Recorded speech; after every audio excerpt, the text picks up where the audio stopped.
Mesdames, Messieurs, bonsoir. Nous l'appelions jusqu'alors le RER, Réseau Express Régional. Valéry Giscard d'Estaing, qui l'a inauguré ce matin, préfère lui l'expression de métro de l'Île-de-France pour mieux prouver que c'est toute une région qui va bénéficier de ce super métro. Les Parisiens, bien sûr, et plus d'1 million de banlieusards. Les deux tronçons du RER sont reliés depuis ce matin et leur raccordement effectué avec l'ex-ligne de Sceaux. Le chef de l'État était lui-même aux commandes de la rame inaugurale. Il a, paraît-il, bien conduit, mais a freiné un petit peu durement de temps en temps.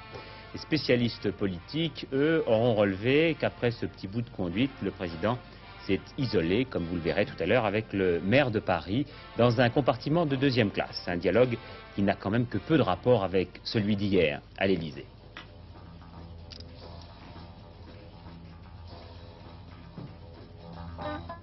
La politique d'amélioration des transports en commun est en effet une politique nationale. Et c'est le sens du programme prioritaire du 7e plan intitulé « Mieux vivre dans la ville ». À Marseille, une première ligne de métro vient d'être inaugurée, une autre le sera bientôt à Lyon, puis à Lille.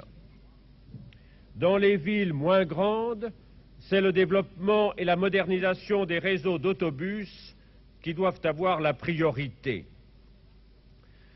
Partout, pour tous, il faut mettre les progrès technologiques au service de transports en commun plus confortables, non encombrés, d'un accès facile, ni bruyant, ni polluant.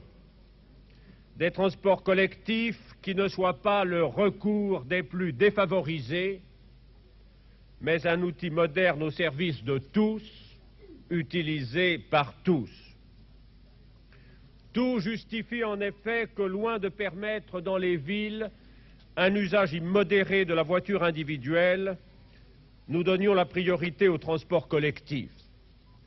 Les besoins du public, la rareté de l'espace, la nécessité de protéger l'environnement, celle aussi, contemporaine, d'économiser l'énergie. Dans ce gigantesque chantier au cœur de Paris, la première réalisation souterraine s'achève avec l'ouverture de la station Châtelet-Les Halles. Véritable plaque tournante du réseau express régional, cette station est la plus grande du monde. D'une superficie de 2 hectares, dont près de la moitié réservée aux seuls services techniques, cette station pourra accueillir jusqu'à 80 000 personnes aux heures de pointe. Ici, tout est à l'image du gigantesque et du futur, ce que traduit bien quelques chiffres significatifs.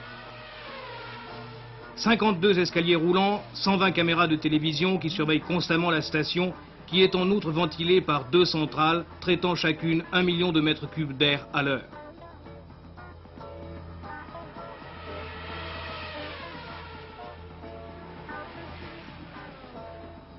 Au niveau des quais, l'infrastructure a été réalisée pour recevoir également les trains de banlieue SNCF passant du réseau nord au réseau sud-est. Mais cette interconnexion ne sera complètement réalisée qu'en 1984-85.